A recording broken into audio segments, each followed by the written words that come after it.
अब हम समझते हैं बेटा displacement current.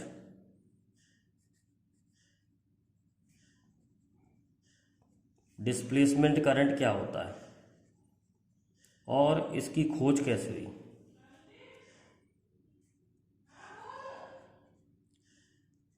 Current which arises due to change in electric flux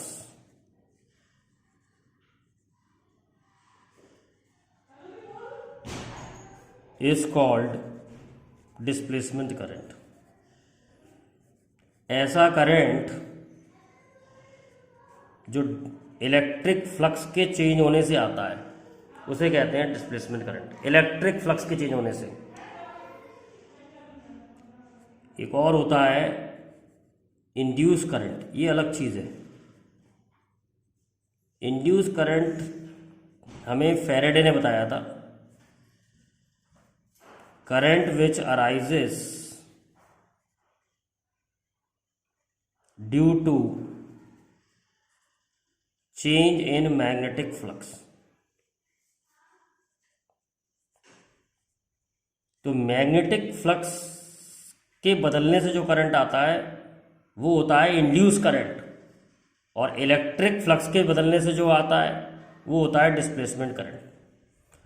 अब डिस्प्लेसमेंट करंट के बारे में किसने बताया और ये करंट कहाँ से आ गया, तो इसके बारे में समझते हैं। मैक्सवेल जो है कैपेसिटर की मैक्सवेल जो है कैपेसिटर की चार्जिंग को स्टडी कर रहा था। Maxwell was studying charging of capacitor and magnetic field in capacitor.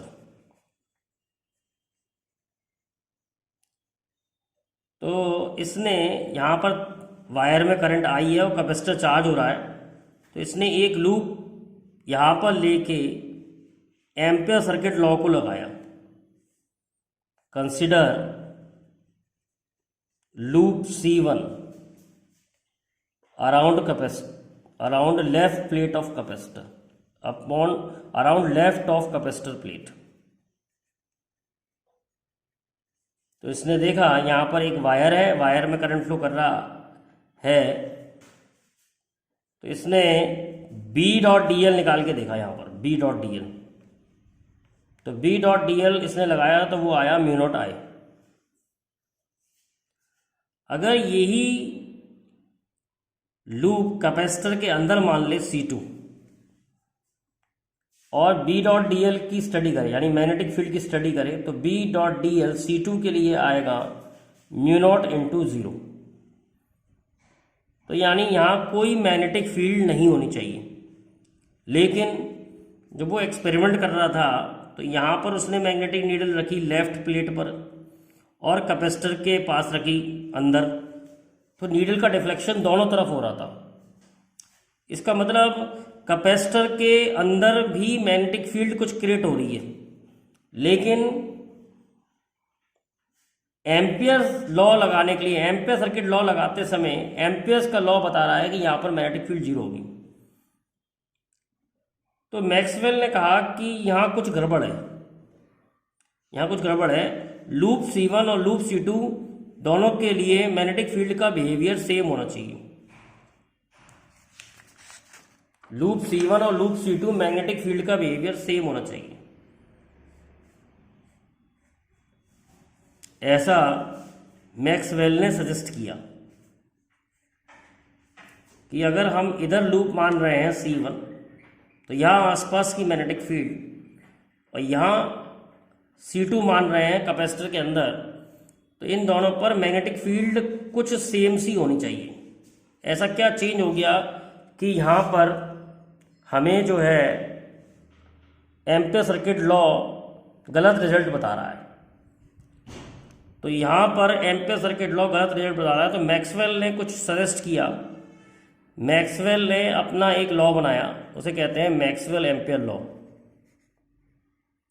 और यहाँ पर इसने एक डिस्प्लेसमेंट करंट की खोज करी। तो उसने कहा बी डॉट डी एल जो होता है वो म्यू नॉट आई तो होता ही है, लेकिन संग में एक करंट और होता है जो कि इलेक्ट्रिक फ्लक्स के बदलने से आता है, उसे हम कहते हैं डिस्प्लेसमेंट करंट। तो इसने कहा दो तरह के करंट हैं, एक जो वायर में फ्लो कर रहा है वो है कंडक्शन करंट, कंडक्शन करंट। एक जो इलेक्ट्रिक फ्लक्स के बदलने से आ रहा है तो उसे हम कहते हैं डिस्प्लेसमेंट करंट।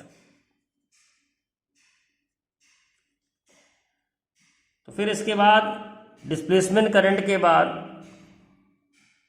इसने यहाँ और यहाँ मैग्नेटिक फील्ड का बिहेवियर सेम प्रूफ करके दिखाया।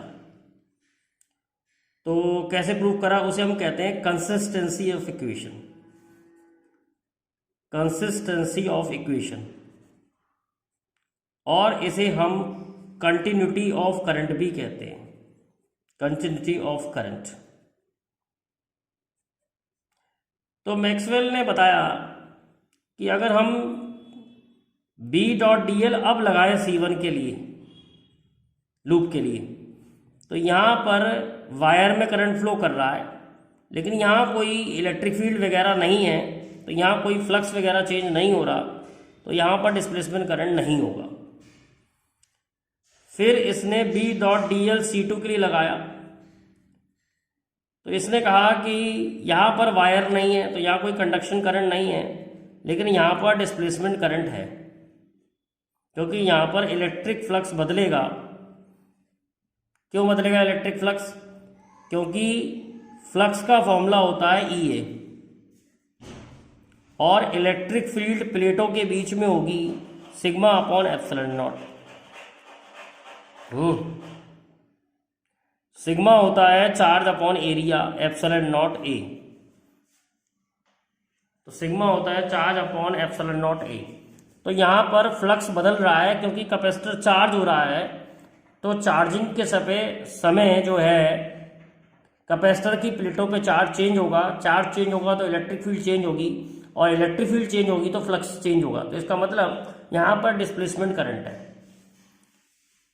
तो फिर कंटिन्यूटी ऑफ करंट में उसने ये समझाया कि इधर का करंट जो है और इधर का करंट सेम है, बस उसने अपनी फॉर्म बदल ली है, वो अब डिस्प्लेसमेंट करंट के फॉर्म में आ गया है। तो B डॉट डी एल इसने C2 के लिए लगाया, mu naught epsilon naught D by D T of flux, flux होता है EA।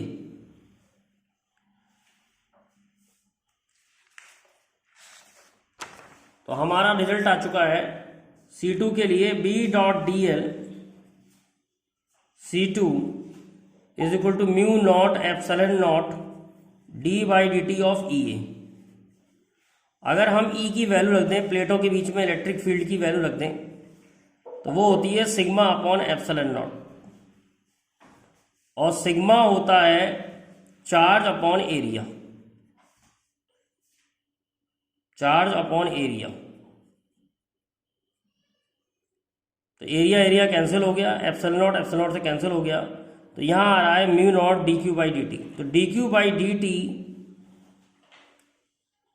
चार्जिंग करंट ही है,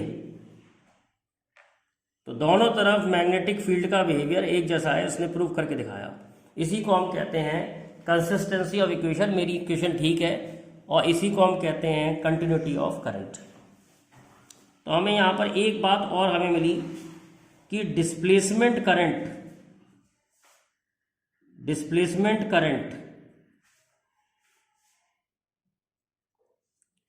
और चार्जिंग करंट दोनों बराबर होते हैं हमेशा।